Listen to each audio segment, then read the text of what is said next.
something that I have in my notes. It's a little story about a man by the name of George W. Truett.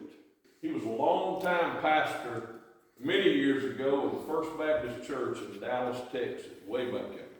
One time he was preaching in one of his sermons that he preached. He gave his testimony of his first efforts to win a friend of his to Jesus.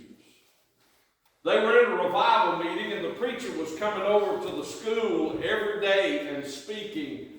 And he had a friend named Jim.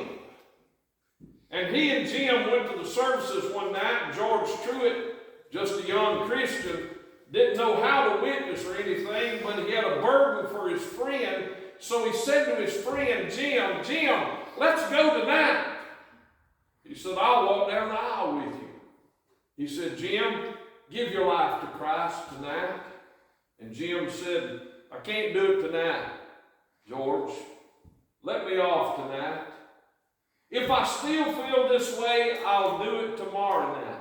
But let me off tonight, George. George Truett said he went to school the next day and Jim wasn't there.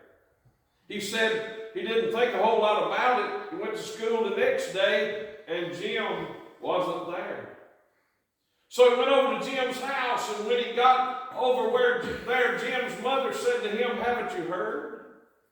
And to make a long story short, what happened is that Jim had become seriously sick with fever and with pneumonia. So George talked the mother into letting him stay there on through the afternoon and on into the night. And late that night, in a delirium, Jim began to speak.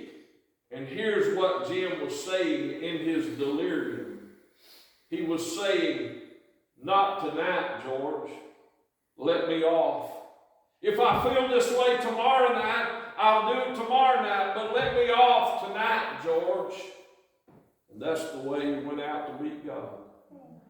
He went out without Christ because he said, let's just wait till tomorrow. You don't know what'll be on the morrow. It's but a vapor. Here a little while, and then it passes away.